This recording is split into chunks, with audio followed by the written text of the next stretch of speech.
আমি সাধারণত কোনো গল্প এক্সপ্লেইন করার আগে তেমন কিছুই বলি না। তবে এই গল্প এক্সপ্লেইন করার আগে বলছি, এটা আমাকে কাঁদিয়েছে। এটা একটি সত্য ঘটনা। আমি মনে করি তোমরা গল্পটা অনেক বেশি এনজয় করবে। আর আমার মতো নিজেদের ইমোশনকে কন্ট্রোল করতে পারবে না। চলো শুরু করি। গল্পের শুরুতে আমরা একটি বাবা ও তার বাচ্চা একটি মেয়েকে দেখতে পাই। এই মেয়েটির নাম ওয়াং। ওর বয়স 7 বছর। ও 7 বছরের একটা বাচ্চা হইলেও ওর ম্যাচুরিটি লেভেল অনেক বেশি। ও সংসারের সমস্ত কাজ করতে পারে, রান্নাবান্না থেকে শুরু করে সবকিছু। ভোরের আলো ফোটার আগে থেকেই ওদের দিন শুরু হয়ে যায়। ওর বাবা নাম গাহুয়া।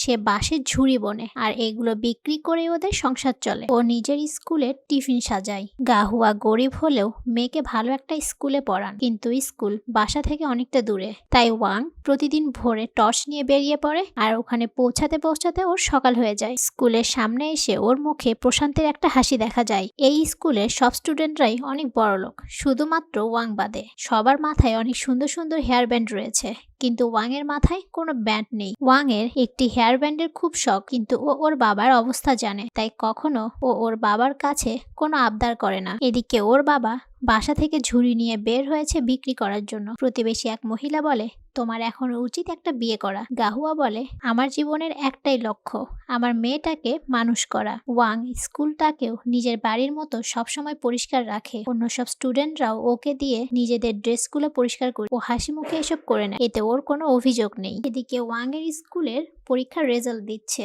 বরাবরের মতো ওয়াং ফার্স্ট হয়। আর অন্যদিকে ওয়াং এর বাবা তার ঝুড়িগুলো নিয়ে বসে আছে, কিন্তু একটা ঝুড়ি এখনো বিক্রি হয়নি। পাশে ওয়াং এর বাবার বেস্ট ফ্রেন্ডের দোকান, সে মাংস বিক্রি করে। একটু পর সে এসে বলে, আজ বাজারে লোকজন খুব কম, তাই বেচা বিক্রিও হবে না। গাহুয়ার একটু মন খারাপ হয়ে যায়, বলে কি যে করি, মেয়েটা আমার ইনস্ট্যান্ট নুডলস খেতে চেয়েছে। এটা শোনার পর গাহুয়ার ফ্রেন্ড বলে, তুই অনেক লাকি যে এরকম একটা মেয়ে পেয়েছিস। ও অনেক ছোট হলেও ও অনেক লক্ষ্যে একটা মেয়ে। মেয়ের এমন প্রশংসা শুনে গাহুয়ার মনটা অনেক খুশি হয়ে যায়। এরপর গাহুয়া ও ওর জিনিসপত্র গোছাচ্ছিল বাড়ি ফেরার জন্য।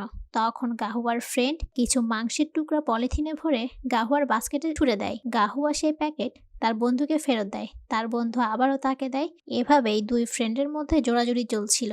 এক পর্যায়ে গাহুয়ার ফ্রেন্ড বলে, আমি এই মাংস তোকে না, তোর মেয়েকে দিয়েছি। এখন ওর বাড়ন্ত বয়স, ওর ভালো কিছু খাবারের প্রয়োজন আছে। গাহুয়া মেয়ের কথা চিন্তা করে সেটা নিয়ে নেয়, কিন্তু সেটা ফ্রিতে নেয় না, তার একটা ঝুড়ি সেখানে লুকিয়ে রেখে যায়। এদিকে ওয়াং এর স্কুলে টিফিনের বেল দিয়েছে, সবাই টিফিন খাওয়ার জন্য বেরোচ্ছিল। হঠাৎ একটি বাচ্চা হাত দিয়ে ওয়াং এর টিফিনটা ফেলে দেয়, যার কারণে খাবারগুলো সব মাটিতে পড়ে যায়। ওয়াং কোনো প্রতিবাদ করে না, শুধু অঝরে কাঁদছিল, কারণ এই খাবারের মূল্য ওর কাছে অনেক বেশি। এদিকে বাবা ফেরার সময় ওয়াং এর জন্য একটি বনফুল ছিঁড়ে নেয়। এরপর টিচার সব বাচ্চাদেরকে বলে, তোমরা কাল 10 ইয়ান করে নিয়ে আসবে, কারণ তোমাদেরকে একটা নতুন বই কিনতে হবে। এই কথা শোনার পর ওয়ানের মুখটা শুকিয়ে যায়, কারণ ও জানে এই 10 ইয়ান ইনকাম করতে ওর বাবাকে কতটা পরিশ্রম করতে হবে। এদিকে ওর বাবা ওর জন্য রান্না করছিল, কারণ একটু পর মেয়ে বাড়ি ফিরবে। ওয়াং বাসায় ফিরে বাবাকে হাই বলে, আর বাবার আনা সেই ফুলটা দেখতে পায়, যেটাতে ও অনেক বেশি খুশি হয়ে যায়। গাহুয়া বলে, বলো তো মা, আজ আমি কি রান্না করেছি? ওয়াং বলে, মাংস। ওদের মুখটা তো খুশিতে ভরে যায়। গাহুয়া বলে, এখন তুমি ফ্রেশ হয়ে আসো, তারপর আমরা দুজনে একসাথে খাবার খাবো। ওয়াং ফ্রেশ হয়ে চলে আসে আর দুজনে খেতে বসে। এখানে গাহুয়া পুরোটা মাংস ওয়াং এর প্লেটে দিয়ে দিয়েছে, যেটা ওয়াং দেখতে পায়, যার কারণে ওয়াং ওর প্লেট থেকে কিছুটা মাংস বাবার প্লেটে উঠিয়ে দেয়। বাবা বলে, মা তুমি জানো তো আমার মাংস খেতে ভালো লাগে না। ওয়াং বলে, বাবা তুমি আর আমি সমান সমান খাবো, তুমি না খেলে আমি কি করে খেতে পারি? রাতে মেয়ে বাবার ঘাড় টিপে দিচ্ছিল। তারপর ওয়াং বলে, বাবা তোমার কাছে কি 10 ইয়ান হবে? কারণ স্কুলের টিচার আমাদেরকে একটা নতুন বই কিনতে বলেছে। বাবা বলে, কেন হবে না মা, আমি তো তোমার জন্যই ইনকাম করি। ওয়াং খুশিতে ওর বাবার গলা জড়িয়ে ধরে বলে, বাবা থ্যাংক ইউ। ওর বাবা বলে, আজ না তোমার স্কুলের রেজাল্ট দেওয়ার কথা ছিল? ওয়াং বলে, হ্যাঁ দিয়েছে, বরাবরই সেম রেজাল্ট করেছি। কাহুয়া বলে, তোকে নিয়ে আমার অনেক স্বপ্ন, তুই অনেক ভালো পড়াশোনা করবি, তারপর আমরা দুজনে শহরে গিয়ে থাকবো। ওয়াং বলে, আচ্ছা বাবা, শহর দেখতে কেমন হয়? গাহুয়া বলে, শহরে অনেক উঁচু উঁচু বিল্ডিং থাকে আর যেখানে সব বড় লোকেরা বাস করে। ওয়াং বলে, আমারও একটা ইচ্ছে বাবা, আমার একটা মার দরকার। এটা নিয়ে তো বাবা মেয়ের দুষ্টামি শুরু হয়ে যায়। রাতে খুব বৃষ্টি হচ্ছিল, যার কারণে ওদের ঘর ফুটা হয়ে পানি পড়ছিল, আর বাচ্চা মেয়েটি সেই সব জায়গায় পাত্র দেওয়া নিয়ে ব্যস্ত। ও বলে, বাবা এবারের বৃষ্টির পরিমাণটা বেশি তাই না? তখন ওর বাবা একটু টেনশনে পড়ে যায়। তারপর বলে, এবার যদি আমরা একটু বেশি আপেল বিক্রি করতে পারি, তবে আমরা আমাদের বাড়িটাকে রিপেয়ার করে নিব। ওয়াং বলে, তাহলে আমিও তোমাকে হেল্প করতে চাই। পরের দিন বাবা মেয়ে দুজনে মিলে আপেল বিক্রি করতে চলে আসে। ওয়াং এখানে অনেক হ্যাপি ছিল, কারণ ও ওর বাবাকে হেল্প করছে। হঠাৎ একটি গাড়ি ওয়াং এর কাছে চলে আসে আর সেখান থেকে একটা মহিলা বের হয়ে ওয়াংকে জিজ্ঞেস করে, তোমার আপেলের কেজি কত? ওয়াং বলে 5 ইয়েন। মহিলাটি বলে, আপেল কি মিষ্টি হবে? ওয়াং বলে, আপনি খেয়ে দেখতে পারেন। মহিলাটি একটা আপেল খেয়ে বলে, তাহলে তুমি আমাকে 1 কেজি আপেল দাও। ওয়াং তো আপেল মাপছিল। হঠাৎ মহিলাটির মাথায় ওর পাল্লার লাঠি দিয়ে ব্যথা লাগে। মহিলাটি অনেক রেগে ওয়াংকে একটা থাপ্পড় দেয়। এটা দেখে ওয়াং এর বাবা তাড়াতাড়ি ওর কাছে দৌড়ে চলে আসে। মহিলাটির সাথে কথা বলার চেষ্টা করে, কিন্তু ততক্ষণে মহিলাটি ওকে কোনো পাত্তা না দিয়ে সেখান থেকে গাড়ি নিয়ে চলে যায়। এরপর ও ওর মেয়ের কাছে এসে বলতে থাকে, খুব ব্যথা লেগেছে তাই না মা? দেখে ওয়াং এর নাক দিয়ে রক্ত পড়ছে। কিন্তু ওয়াং ওর বাবাকে বলে, আচ্ছা বাবা, আমি কি ওই আন্টিকে বেশি ব্যথা দিয়ে ফেলেছি? ওয়াং এর বাবা মেয়ের কথার কোনো উত্তর না দিয়ে তাকে নিয়ে ডাক্তারের কাছে চলে আসে আর প্রাথমিক কিছু ট্রিটমেন্ট করে। এরপর ওরা বাড়ি ফিরে আসে। এখানে বাবা মেয়ের জন্য রান্না করছিল, কিন্তু মেয়ে উদাস মনে বসেছিল। বাবা রান্না করে খাবার নিয়ে আসলে ওয়াং ওর বাবাকে বলে, আচ্ছা বাবা, আমি কি ওই আন্টিটাকে বেশি ব্যথা দিয়ে ফেলেছি? ওর বাবা বলে, তেমন কিছুই না মা, ব্যথা তো আন্টিটাও তোমাকে দিয়েছে। ওয়াং বলে, কিন্তু আমার থেকেই প্রথম তাকে ব্যথা লেগেছে, তাই আমার খুব খারাপ লাগছে। এরপরে যদি কখনো আন্টিটার সাথে দেখা হয় তখন আমি তাকে সরি বলে নিব। মেয়ের এমন কথা শুনে বাবা তার মেয়ের মুখের দিকে তাকিয়ে থাকে। এরপর আবারও বৃষ্টি হচ্ছিল। বাড়িতে ওয়াং একা ছিল। ও পাত্রে পানি নিয়ে তার মুখ ধুচ্ছিল, কিন্তু একটু পর দেখা যায় পাত্রের পুরো পানির রং লাল হয়ে গেছে। এর মানে ওর নাক থেকে আবারও রক্ত পড়ছে, কিন্তু ওয়াং এতে কোনো পাত্তা দেয় না। এরপর ও লিখছিল। হঠাৎ ওর খাতায় ফোঁটা ফোঁটা রক্ত পড়তে থাকে। একটু পর সেখানে ওর বাবা চলে আসে। বাবা মেয়ের মুখের দিকে তাকিয়ে দেখতে পায় মেয়ের নাক দিয়ে রক্ত পড়ছে। ওয়াং বলে, বাবা, আমার এখনো আগের মতো রক্ত পড়ছে। বাবা তাড়াতাড়ি ওকে নিয়ে ডাক্তারের কাছে চলে আসে। ডাক্তার ওকে চেক করছিল। এক পর্যায়ে দেখে ওয়াং এর পুরো হাতে ছোপ ছোপ দাগ। তখন ডাক্তার গাহুয়াকে বলে, তুমি তাড়াতাড়ি তোমার মেয়েকে নিয়ে শহরে যাও, কারণ ওর বিষয়টা খুব ক্রিটিক্যাল। সারাটা রাত বাবার অনেক টেনশনে কাটে। সকালবেলা মেয়ে আর বাবা দুজনে শহরের উদ্দেশ্যে বেরিয়ে আসে। ওয়াং এই প্রথমবার শহর দেখছে। ও জানে শহর মানে উঁচু উঁচু বিল্ডিং। ও তো হা হয়ে দেখছিল। আর অপর প্রান্তে জিও নামের এই মেয়েটি তার কাজিনের জন্য ওয়েট করছিল। ওর কাজিন চলে আসে আর জিও গাড়িতে উঠে বসে। জিওর একটা নতুন চাকরি হয়েছে একটা হসপিটালে, আর সেই হসপিটালে ওয়াং আর ওর বাবা এসেছে। হাসপাতালে এসেও ওয়াং এর নাক দিয়ে রক্ত পড়ছিল। বাবা অনেক টেনশনে পড়ে যায়। তখনই জিও চলে আসে। ও একজন নার্স। ও গাহুয়াকে বলে, আপনি তাড়াতাড়ি আপনার মেয়েকে নিয়ে আমার সাথে চলে আসুন, ওকে ইমার্জেন্সিতে নিতে হবে। ওয়াং এর ট্রিটমেন্ট করছিল একজন ডক্টর, আর বাহিরে থেকে গাহুয়া মেয়ের জন্য ওয়েট করছিল আর খুব টেনশনও করছিল। একটু পর জিও বাহিরে বের হয়ে এসে বলে, আপনার মেয়ের অবস্থা খুবই খারাপ, তার ব্লাড ক্যান্সার ধরা পড়েছে, খুব দ্রুত ওর ট্রিটমেন্ট করতে হবে। এখানে গাহুয়ার মাথায় যেন আকাশ ভেঙে পড়ে। এদিকে ডাক্তারও বলেছে ওয়াং এর চিকিৎসার জন্য 3 লাখ ইয়ান লাগবে। যেখানে ওর কাছে 30 ইয়ান অনেক বেশি টাকা, সেখানে ও 3 লাখ ইয়ান কোথায় পাবে? ওয়াংকে ভর্তি করানো হয়েছে। ওর ফুপি ওকে দেখতে এসেছে। ওয়াং তো অনেক খুশি হয়ে যায়। ওয়াং এর পাশে ওর মতো আরো একটি বাচ্চা ভর্তি হয়েছে। এদিকে দেখা যায় ওর বাবাকে, যে বিধ্বস্ত একজন মানুষ, যার পায়ের নিচে থেকে যেন মাটি সরে গিয়েছে। কি করবে? ও ওর বন্ধুর কাছে চলে আসে। ওর বন্ধু ওকে বলে, কিছু ভেবেছিস? গাহুয়া বলে, জানি না, তবে শুধু এটুকু জানি যে আমার মেয়েটাকে বাঁচাতে হবে। তাদের হাতে পায়ে ধরবো, কিন্তু আমি আমার মেয়েটাকে বাঁচাবো। গাহুয়া এখানে অনেক কান্না করতে থাকে। তখন ওর বন্ধু উঠে গিয়ে একটা বই নিয়ে এসে দেয় আর বলে, এখানে আমার জমানো সব টাকা আছে, হতে পারে 300 ইয়ান, যেটা 3 লাখের থেকে অনেক কম। কিন্তু গাহুয়ার কাছে এটা অনেক কম হলেও এটা অমূল্য সম্পদ। ও অনেক ইমোশনাল হয়ে কান্না করতে থাকে। এদিকে দেখা যায় ওয়াং তার পাশের লোকটার কাছ থেকে জানতে পারে সে ছবি বিক্রি করে টাকা ইনকাম করে। ওয়াং বলে, আসলেও কি ছবি বিক্রি করে টাকা ইনকাম করা যায়? লোকটি বলে, হ্যাঁ, তুমি যদি সুন্দর ছবি আঁকতে পারো তবে সেগুলো কেউ না কেউ কিনে নিবে। তাহলে আপনি আমাকে ছবি আঁকা শিখাবেন, যেন আমি ছবি এঁকে ইনকাম করতে পারি? লোকটা বলে, কেন না। এদিকে বাবাকে তার প্রতিবেশীরা যে যা পারছে তা দিয়ে সাহায্য করছে, আর বাবা অশ্রুসিক্ত চোখে তাদেরকে ধন্যবাদ জানাচ্ছে। সে ছবি আঁকছে যেন সে ইনকাম করতে পারে। পাশের ছেলেটি বলে, তুমি শহরের ছবি কেন আঁকছো? ওয়াং বলে, কারণ শহরের মানুষরা অনেক সুখী, তাদের কোনো কষ্ট নেই। এরপর ডাহুয়া গ্রামের মোড়লের কাছে আসে কিছু টাকার জন্য। মোড়ল তার বন্ধুদের সাথে তাস খেলছিল। ডাহুয়া অনেকক্ষণ দাঁড়িয়েছিল। একটু পর মোড়ল অনেক বিরক্ত হয়ে যায় আর বলে, তুমি এখান থেকে চলে যাও, আমার কাছে কোনো টাকা নেই, যা ছিল তা আমি ব্যবসায় ইনভেস্ট করেছি। ডাহুয়া এখানে হাতে পায়ে ধরে, কিন্তু কোনো লাভ হয় না। অনেক অসহায় হয়ে সেখান থেকে ওর বন্ধুর কাছে চলে আসে। ওর বন্ধু বলে, তাহলে এখন কি করবি?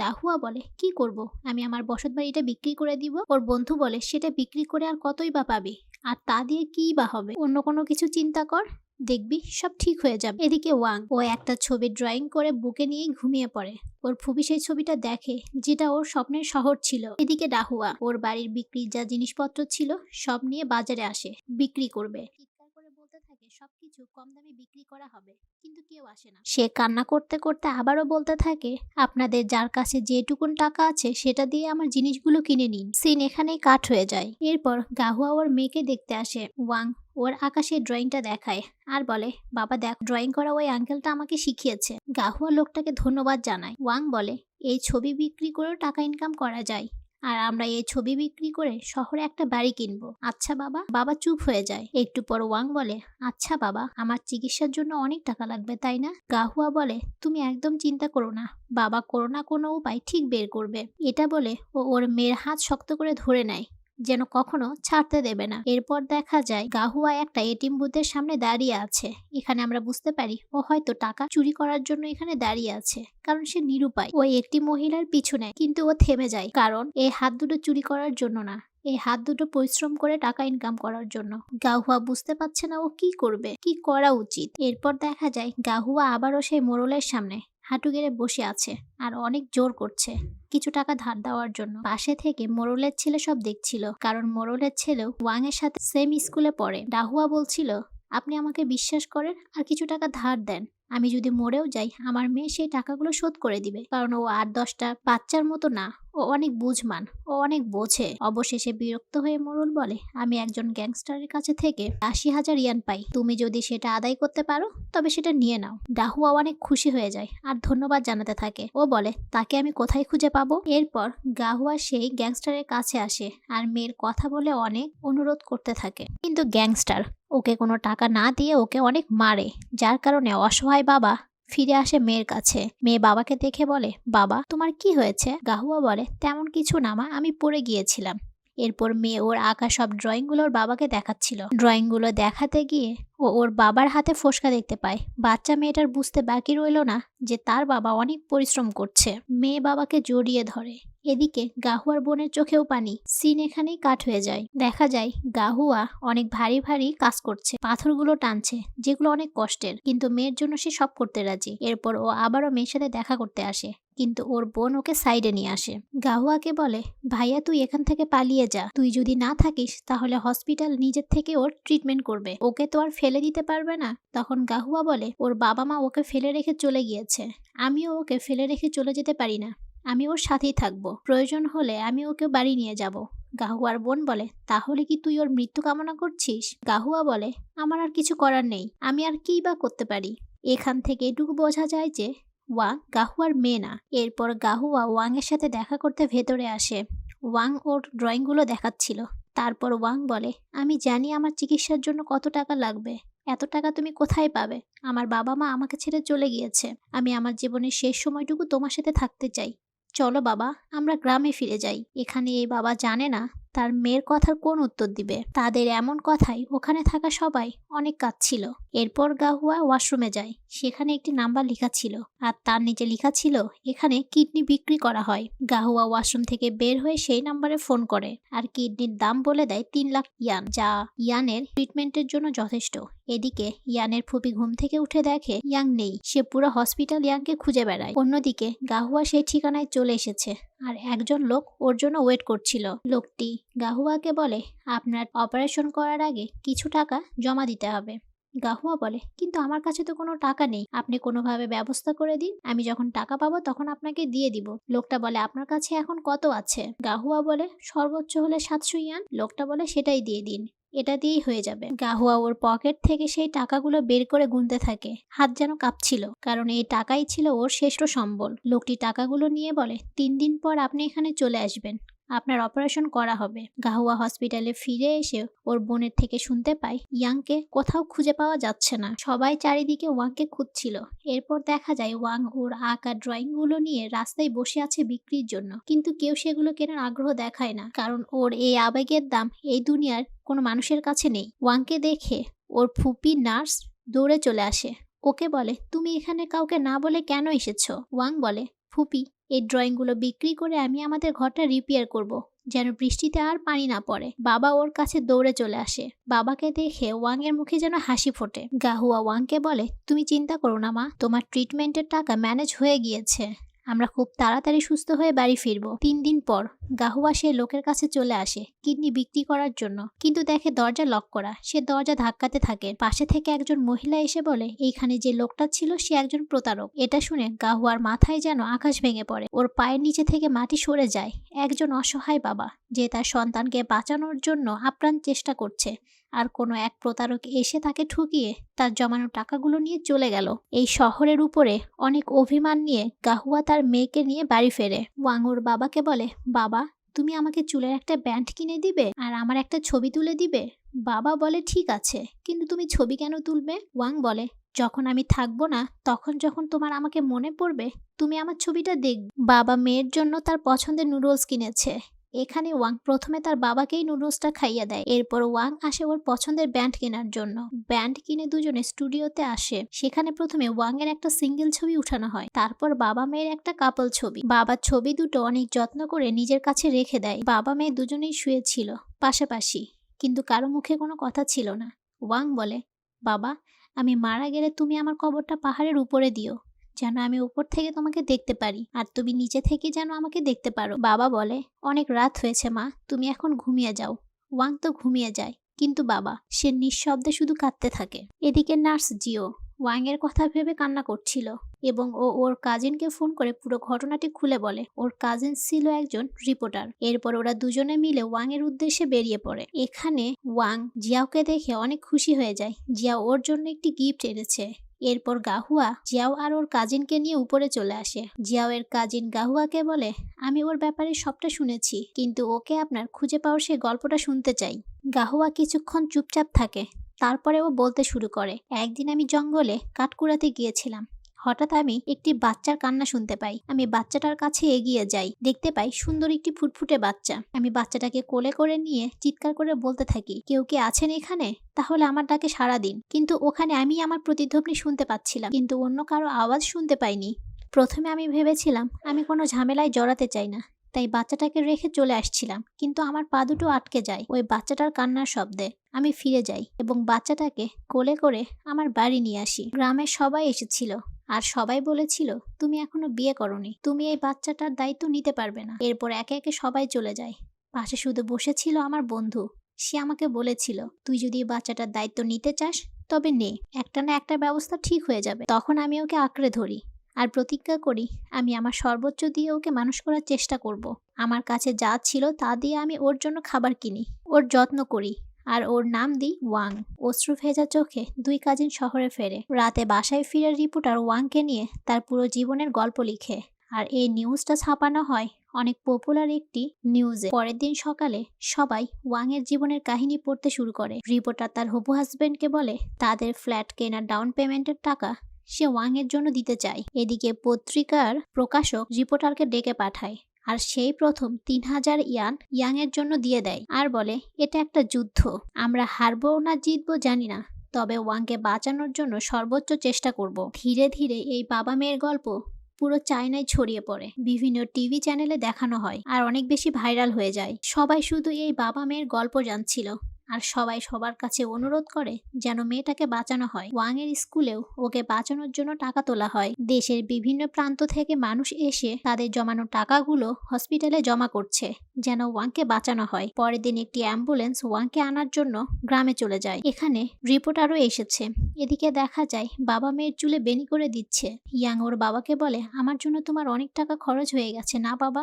বাবা বলে, চিন্তা করো না, পরবর্তী জীবনে আমি তোমাকে আমার মেয়ে হিসেবেই চাই, আর তখন আমাদের শহরে একটা বাড়ি থাকবে, আমাদের কোনো অভাব থাকবে না, আর আমরা অনেক বেশি সুখী থাকবো। এই পর্যায়ে বাবা মেয়ে দুজন দুজনকে জড়িয়ে ধরে কান্না করতে থাকে। তখনই দরজায় কেউ কড়া নাড়ে। ওয়াং বলে, বাবা আমি দরজাটা খুলে দিয়ে আসি। ও দরজা খুলে জিয়াও আর সে রিপোর্টারকে দেখতে পায়। তারা ওয়াংকে নিতে এসেছে। এদিকে টিভিতে বাবা মেয়ের ইন্টারভিউ হচ্ছে। এটা দেখে গ্যাংস্টার। দেখে ওর খুব আফসোস হয়, কারণ সেদিন ও গাহুয়াকে অনেক মেরেছিল। এই নিউজটা মোরলও দেখতে পায়। এখানে মোরলের ছেলে ওকে অনেক রিকোয়েস্ট করে, বাবা তুমি ওকে বাঁচাও, ও অনেক ভালো একটা মেয়ে, কিন্তু আমি স্কুলে ওকে অনেক বিরক্ত করেছি। এখানে মোরলের মনটাও অনেক গলে যায় এবং ও ইয়ানকে বাঁচাতে হেল্প করতে চায়। দেশের বিভিন্ন জায়গা থেকে অনেক লোক ওয়াংকে দেখতে আসে। এরপর ডাক্তার এসে ওকে বলে, মা তোমার এখন ট্রিটমেন্ট শুরু হবে, কিন্তু ট্রিটমেন্টের জন্য কিছু টেস্ট করতে হবে যাতে তোমার খুব কষ্ট হতে পারে। ওয়াং বলে, আমি সুস্থ হওয়ার জন্য সবকিছু করতে রাজি। এটুকু মেয়ে সব কষ্ট সহ্য করছিল কারণ ও সুস্থ হতে চায়। গ্রামের লোকেরা প্রতিনিয়ত ওর নিউজ দেখছিল। সারা দেশ থেকে ওর জন্য সাহায্য আসতে থাকে। এরপর অন্য একটি রিপোর্টার ইয়াং এর ইন্টারভিউ নিতে এসেছে। ইয়াং তখন ওর একটা ড্রয়িং দেখায়। রিপোর্টার বলে, তুমি এটা কাকে এঁকেছো? ইয়াং বলে, এটা একটা আন্টি। আমি একদিন আপেল বিক্রি করতে গিয়ে আন্টিটাকে ব্যথা দিয়েছিলাম। যদি কখনো তার সাথে আমার দেখা হয়ে যায় তবে আমি তাকে সরি বলবো। এই নিউজটা সেই মহিলাটি দেখছিল। এরপর দেখা যায় মহিলাটি ওয়াংকে দেখতে এসেছে। ওয়াং তখন ভেতরেই ছিল। একটি নার্স এসে ওয়াংকে বলে, একজন মহিলা 7,000 ইয়ান ওয়াং এর জন্য দিয়ে গেছে। এরপর গাহুয়া সেই মহিলাটিকে ধন্যবাদ জানানোর জন্য নিচে চলে আসে। মহিলাটি গাহুয়াকে দেখে নিজেকে লুকিয়ে ফেলে, কারণ গাহুয়ার সামনে আসার ক্ষমতা মহিলাটির ছিল না। গাহুয়া এরপর উপরে আসলে একটি ফুলের বুফে দেখতে পায়, যেটা মহিলাটি রেখে গিয়েছে। সেখানে লেখা ছিল, ওয়াং তোমার কাছে আমি সরি। ওই দিন আমি তোমাকে থাপ্পড় মেরেছিলাম, আন্টিকে মাফ করে দিও। এরপর সিন কাট হয়ে যায়। 7 দিন পর সেপ্টেম্বরের 10 তারিখ 2004 সাল। ওয়াং এর কেমো দেওয়া শুরু হয়েছে। ওর মাথার সবগুলো চুল পড়ে গিয়েছে। ডক্টর এসেছে ওয়াংকে ভিজিট করতে। ডক্টর বলে, আমার তো কোনো মেয়ে নেই, তুমি কি আমার মেয়ে হবে? এই কথা শুনে ওয়াং কান্না করে ফেলে, কারণ ও ওর বাবার ভালোবাসা পেয়েছে কিন্তু মায়ের ভালোবাসা কখনোই পায়নি। ওয়াং এর চিকিৎসার থেকেও অনেক বেশি টাকা ম্যানেজ হয়েছে। ওয়াং সবাইকে ধন্যবাদ জানায়, আর সবাই ওয়াং এর জন্য মন খুলে দোয়া করে যেন ও দ্রুত সুস্থ হয়ে ওঠে। বিকেলে ওয়াংকে নিয়ে জিয়াও আর গাহুয়া হাঁটতে বেরোয়। অনেক সুন্দর একটি দৃশ্য, যা ওয়াং আগে এর কখনো দেখেনি। এরপর নার্স ওয়াং এর বেডের পাশ দিয়ে যাচ্ছিল। ওয়াংকে দেখে ভেতরে ঢোকে আর বলে, অনেক শীত পড়েছে, তুমি সক্স কেন পরোনি? ওয়াং বলে, আমার তো একটিই সক্স, ওটা ধুয়ে দেওয়া হয়েছে, ওটা শুকোলে আবার পরবো। এখানে ডক্টর চুপ হয়ে যায়, বলে, বুঝতে পেরেছি, আমি এরপর সুপার মার্কেটে গেলে তোমার জন্য সক্স কিনে আনবো। তোমার আর কি কি লাগবে? ওয়াং বলে, আমার একটি লাল রঙের জুতো লাগবে আর সাদা রঙের ড্রেস। ডক্টর বলে, ঠিক আছে, আমি তোমাকে এনে দিব। পরের সিনে দেখা যায় ডক্টর ওয়াং এর বাবার সাথে কথা বলছে। ডক্টর বলে, ওয়াং এর পরিবারের কাউকে খুঁজে বের করতে হবে, কারণ ওর বোন মেয়েরও ট্রান্সফার করতে হবে, আর এটা একমাত্র ওর পরিবার থেকেই সম্ভব। এর পরের সিনে দেখা যায় ডক্টর আর জিয়াও সেই জঙ্গলের আশেপাশে যতগুলো গ্রাম ছিল সবগুলোতে ওয়াং এর পরিবারের কাউকে খুঁজতে যায়, কিন্তু কেউই তার ব্যাপারে কোনো ইনফরমেশন দিতে পারে না। এক মহিলা বলে, আমি এখানে অনেক বছর ধরে রয়েছি, কিন্তু এরকম কোনো ঘটনা এর আগে কখনোই ঘটেনি। ওরা ব্যর্থ হয়ে ফিরে আসে। এদিকে ওয়াং হসপিটালের গার্ডেনে হাঁটতে বেরিয়েছে। সেখানে একটি বাচ্চা ছেলেকে দেখা যায়, যার চোখ বাঁধা। ওয়াং জিজ্ঞেস করে, তোমার চোখ বাঁধা কেন? ছেলেটি বলে, আমার চোখ দুটো নষ্ট হয়ে গিয়েছে। ওয়াং বলে, এটা কি আর ঠিক হওয়া সম্ভব না? ছেলেটি বলে, যদি কেউ তার চোখ দুটো আমাকে দান করে তবে সম্ভব। এরপর দেখা যায় ওয়াং এর স্কুলের সব ফ্রেন্ডরা ওয়াং এর সাথে দেখা করতে এসেছে।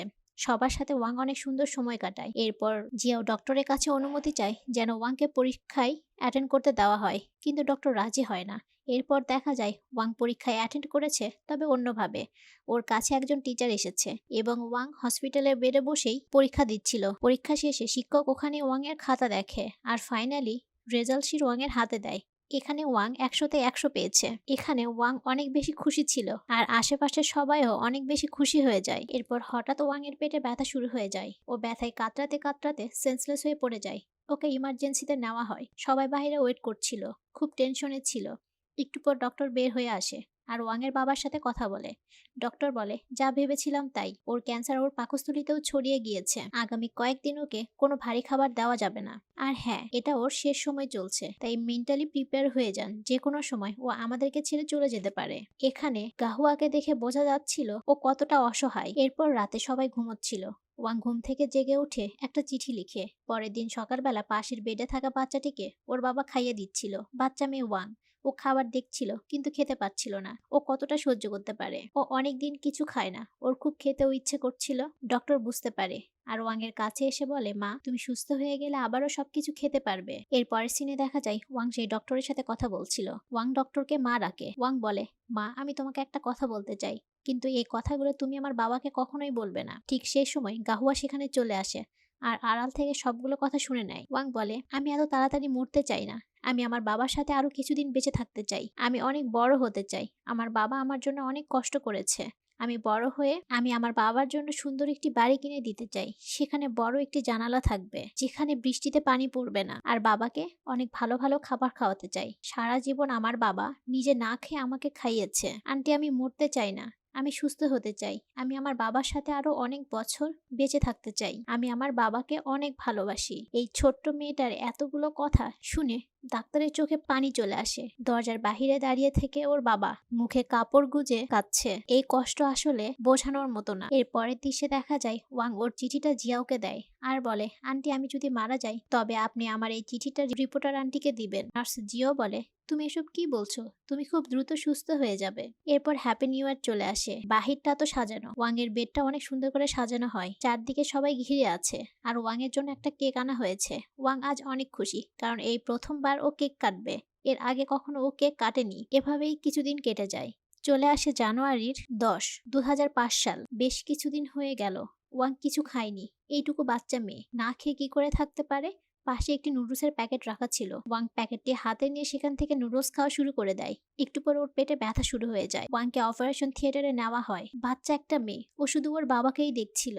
আর ওর বাবার মুখটা যেন মলিন হয়ে গেছে। ডক্টররা সর্বোচ্চ চেষ্টা করে। এখানে ওয়াং ডক্টরকে বলে, মা তুমি আমাকে ক্ষমা করো, আমি তোমার কথা রাখতে পারিনি। আমার খুব ক্ষুধা পেয়েছিল, তাই আমি কিছু নুডলস খেয়ে ফেলেছি। আমি জানি আমি আর বাঁচবো না। তোমরা আমার বাবাকে দেখে রেখো, আর আমি মরে গেলে আমার চোখ দুটো সেই বাচ্চাকে দান করে দিও, যার দুটো চোখের প্রয়োজন আছে। ডক্টর এই কথাগুলো চুপচাপ শুনছিল আর ভেতরে ভেতরে যেন ভেঙে পড়ছিল। আর ঠিক তখনই পাশের মেশিনটা যেন থেমে যায়। ওয়াং মারা গিয়েছে। বাহিরে সবাই অপেক্ষা করছিল। ডক্টর বাহিরে আসে। তিনি অশ্রু ভেজা চোখে শুধু বলে, ওয়াং আর নেই। আর এদিকে রিপোর্টার খুশি মনে হসপিটালের ভেতরে আসে। সেও বুঝে যায় ওয়াং আর নেই। সে সাথে সাথে মাটিতে বসে পড়ে। খবরেও দেখানো হচ্ছে আমাদের ওয়াং দীর্ঘদিন ক্যান্সারের সাথে যুদ্ধ করে হার মেনেছে। পুরো দেশ জুড়ে যেন শোকের ছায়া নেমে গেছে। সবাই কাঁদছিল। সবাই যেন বড় একটা যুদ্ধের পরাজিত সৈনিক। নার্স জিও ওয়াং এর সেই চিঠিটা রিপোর্টারকে দেয়। রিপোর্টার চিঠিটা পড়ছিল। ওখানে লেখা ছিল, আন্টি আপনারা সবাই আমার জন্য অনেক করেছেন। আপনাদেরকে অনেক ধন্যবাদ। আন্টি আপনারা আমার জন্য সবাই অনেক কষ্ট করেছেন। এই চিঠিটা যখন পড়ছেন তখন হয়তো আমি নেই। আমি আপনার মাধ্যমে সবাইকে ধন্যবাদ দিতে চাই, যারা আমার চিকিৎসার জন্য অনেক টাকা দিয়েছে এবং দোয়া করেছে। আমি আপনাদেরকে অনুরোধ করতে চাই যেন আপনারা আমার বাবাকে দেখে রাখেন। আর আমার চিকিৎসার জন্য যত টাকা উঠেছে সেই সমস্ত টাকা সেই সমস্ত বাচ্চাদের পিছনে খরচ করা হোক, যাদের আমার মতো ব্লাড ক্যান্সার রয়েছে কিন্তু ট্রিটমেন্ট করার টাকা পাচ্ছে না। এটাই আমার লাস্ট উইশ। রিপোর্টার চিঠিটি বুকে জড়িয়ে ধরে কাঁদছে। একবার ভেবে দেখুন তো, এটা কোনো কল্পনা না, এটা বাস্তবে একটি ঘটনা ঘটেছে। কোনো একটা বাচ্চা মেয়ে যে এতটা কষ্ট করেছে আর তার জন্য সবাই কেঁদেছে, সবাই চেষ্টা করেছে, কিন্তু সবাই হেরে গিয়েছে। এদিকে দেখা যায় ওয়াং এর পায়ে লাল জুতো, তার পছন্দের সাদা ড্রেস আর মাথায় তার পছন্দের ব্যান্ড। ওর চোখ দুটো দেখে বোঝা যাচ্ছে তার চোখ দুটো দান করা হয়েছে সেই বাচ্চাকে। এই বাবার কান্না দেখার মতো না। আমি তো কেঁদেছি, আমার কণ্ঠ ভারী হয়েছে। ওখানে থাকা সবাই কেঁদেছে। ওয়াং এর শেষ বিদায় অনেকেই দেখতে এসেছে আর সবাই অঝরে